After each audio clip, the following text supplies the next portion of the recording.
The beacon of liberty, the global birthright of American responsibility. Every nation crafts its history from land, blood, and time. Yet, only one nation was born from an invisible conviction, an abstract philosophy, whose sheer moral force has reshaped the entire modern world. The United States is not merely a country, it is a declaration to humanity, an assertion that true power stems from the consent of the governed, and that the ultimate purpose of governance is the protection of inherent unalienable rights. For over 2 centuries, the American story has been the narrative of an idea etched onto the Declaration of Independence: life, liberty, and the pursuit of happiness. This unique formula establishes a higher moral standard, where power is derived not from conquering armies or aristocratic lineage, but from the people themselves. Consequently, America's strength is not the capacity to dominate other nations, but the ability to inspire all peoples and to safeguard those universal principles. To truly grasp America's global engagement, we must set aside superficial cynicism and focus on the fundamental concept of American exceptionalism. As Dr. Alistair Finch, political philosopher at the Institute for Global Strategy, asserts, American exceptionalism is often misconstrued as arrogance. In reality, it is a sober recognition. This nation was charged with the mission of upholding a set of universal tenets. When the beacon of liberty is lit, it incurs an obligation to shine light into the world's darkest waters. This is an inescapable burden. Where historical great powers expanded their territory for economic gain or selfish dominance, the United States recognized a duty to act for a higher common good. When refugees and dreamers worldwide seek a new home of freedom, they do not seek a monarch, they seek a protector of principles.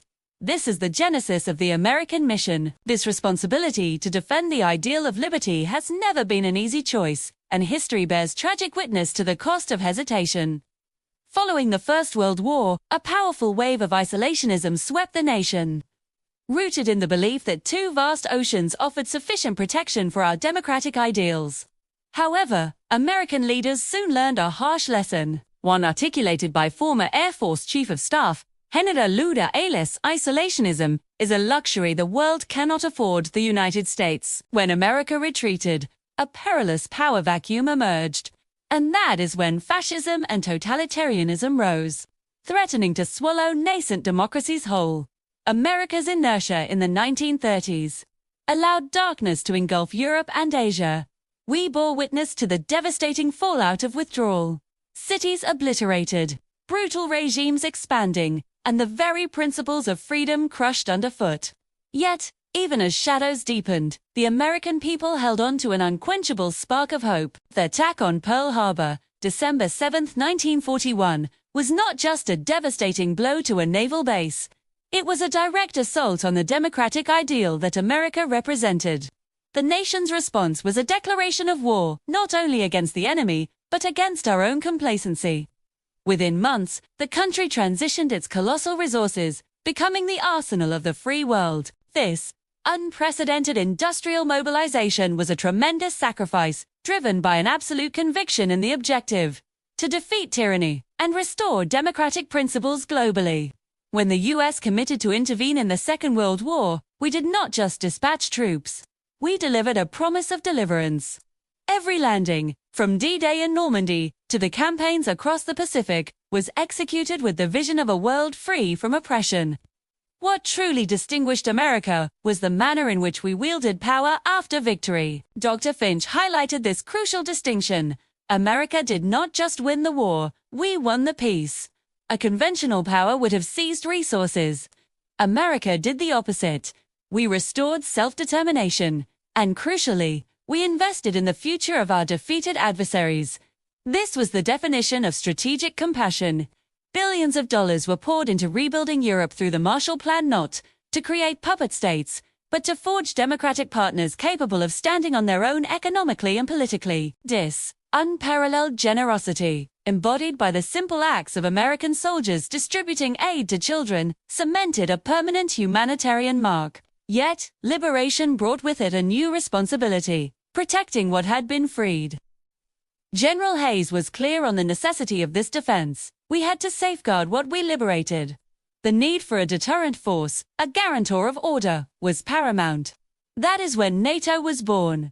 NATO is not an aggressive pact, it is an unyielding defensive alliance. D.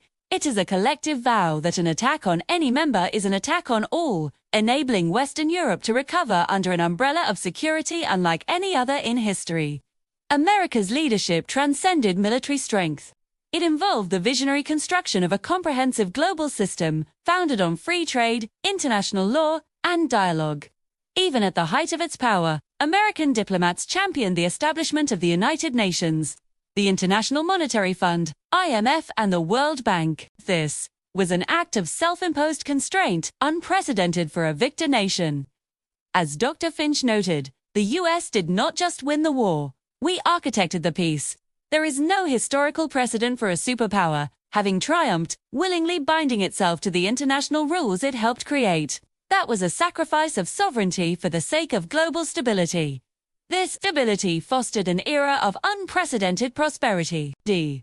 The security umbrella provided by the US allowed nations across Europe and Asia to focus on economic growth, education, and innovation, rather than diverting vast budgets to self-defense. However, the free world soon faced a new storm, the Cold War. This was an ideological war between two opposing worldviews. One sought to control the human spirit, the economy, and the mind. The other, led by the US, sought to liberate all three. The struggle required difficult choices. General Hayes admitted the complexity. In the Cold War, decisions had to be made in the moral gray. There were times we had to take hard actions, covert interventions, to prevent a larger global catastrophe, the spread of totalitarianism. The imperative to contain it reshaped the rules of engagement. Every intervention, however difficult, was ultimately aimed at preempting a system fundamentally rooted in oppression and control. That commitment was ultimately vindicated. The fall of the Berlin Wall was a defining historical moment, proof of the enduring rightness of America's half-century of sacrifice and resolve. It was a triumph for all of humanity, affirming that the idea of liberty is always stronger than any wall or dictatorial regime. Yet, the mission never ends.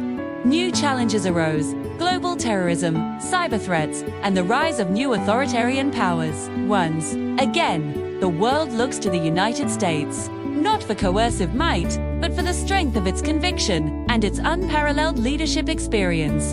The price of building and maintaining this order has been paid in American blood and treasure, and that responsibility is eternal. Dr. Finch concludes, this responsibility is eternal, and it demands profound understanding from the American public. Every intervention, every aid package, every sacrifice made by a soldier serves to safeguard our legacy, the legacy of the beacon of liberty. The United States is the only nation with both the capability and the moral will to bear this burden. Our mission is to ensure that, on every continent, the light of liberty is never extinguished. It is a story of vision, audacity, and unending sacrifice. We invite you to discover how this burden of leadership began to take shape right in America's own backyard. Episode 2 will take us back to architecting the hemisphere, from Monroe to the era of comprehensive leadership.